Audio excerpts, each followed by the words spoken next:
तो मित्रों, गणित बाबा यूट्यूब चैनल में आप सभी का स्वागत है। हम लोग प्रॉब्लम डिस्कस करने वाले ये प्रॉब्लम स्टेटमेंट है। ये सारा डेटा आपको गिवन रहेगा, ठीक है। और ये सब सारा ये मैं रीड करने नहीं जा रहा हूँ, ये आप पढ़ लीजिएगा, ठीक है। अगर मैं रीड करने जाऊँगा तो आपको बहुत सारा टाइम वेस्ट होगा। और ये आपका डायग्राम है, ये वाला आपको पार्ट नहीं पढ़ना है, ठीक है। ये वाला आपको नहीं पढ़ना है, बस आपको ये डायग्राम में फोकस करना है, ठीक है। ये डायग्राम ड्रॉ कर लेना है, ठीक है। ये डायग्राम ड्रॉ कर लेना है, सारा लेंथ और हाइट आपको निकाल लेना है स्लोप की मदद से, ठीक है। स्लोप यहाँ पे दिया हुआ है, अपस्ट्रीम स्लोप और डाउनस्ट्रीम स्लोप बोला, ठीक है। और इसमें जो अपस्ट्रीम स्लोप 3:1, 3 हॉरिजॉन्टल 1 वर्टिकल और डाउनस्ट्रीम स्लोप में 2 हॉरिजॉन्टल 1 वर्टिकल होता है, ठीक है। उसकी मदद से सब निकाल लेना।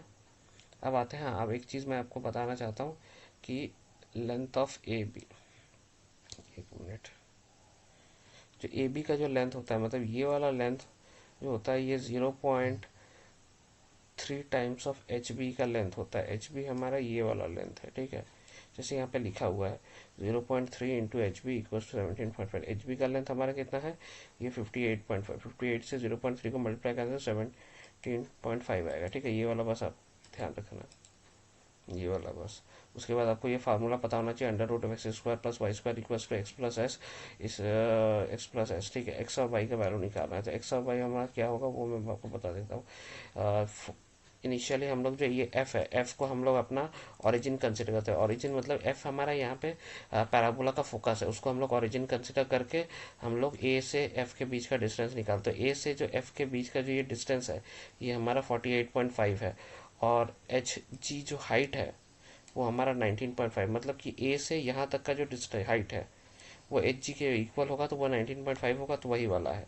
वही वाला हमारा एक्स और वाई का वैल्यू होगा, ठीक है। उसमें हमने सब फॉर्मूला में सब्स्टिट्यूट कर दिया, उससे हमारा एस का वैल्यू निकल जाएगा। एस का वैल्यू निकल रहा है 3.77। अब अगर एस का हाफ कर देंगे तो 1.83 मीटर आएगा, ठीक है। तो it is beyond the F and beyond the point F and the directrix shall be at a distance 3.77 from F. और हमारा एस क्या होता है, एस हमारा फोकस से लेके डायरेक्ट्रिक्स के बीच का जो डिस्टेंस होता है वो हमारा एस कहलाता है, ठीक है। ये आप बस बस जान के रखिए। और इसका हाफ जो होगा वो इसके मतलब कि वर्टेक्स से डायरेक्ट्रिक्स के बीच का डिस्टेंस होगा, या फिर फोकस से इसके वर्टेक्स के बीच का डिस्टेंस होगा, ठीक है। तो वही इसीलिए हमने S/2 किया है, वो अब यहाँ से पढ़ लेना, ठीक है। अगर हम लोग एक्स, अब हमें क्या करना है, हमें पैराबोला प्लॉट करना है, ठीक है। पैराबोला प्लॉट करने के लिए क्या करेंगे, इनिशियली हम लोग एक्स का हम लोग मतलब वैल्यू एज्यूम कर लेंगे, कुछ भी। एक्स का वैल्यू 0 एज्यूम करेंगे तो वाई का वैल्यू 3.7 से एक्स का 10 एज्यूम करने से वाई का 9.47, ठीक है।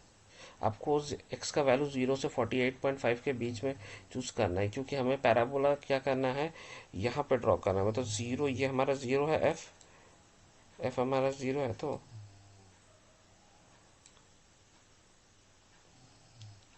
यहाँ से एफ से लेके ए तक का डिस्टेंस कितना है, 48.5।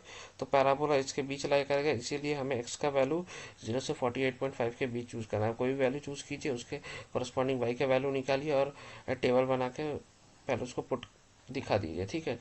उसके बाद दिखा दीजिए, उसके बाद सारे वैल्यूज़ को आप प्लॉट कर दीजिए यहाँ पे। प्लॉट करके आपको इस तरह का कुछ पैराबोला, इस तरह का एक पैराबोला मिलेगा, ठीक है, ये वाला।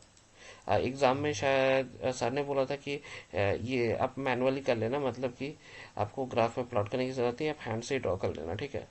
क्योंकि ग्राफ में करने जाएंगे तो बहुत प्रॉब्लम होगा आपको, ये बनाना पड़ेगा, फिर उसके बाद ये पैराबोला बनाना बहुत झमेला होगा। उससे अच्छा आप हैंड से ही कर लेना, ठीक है। सर ने बोला था ये बात।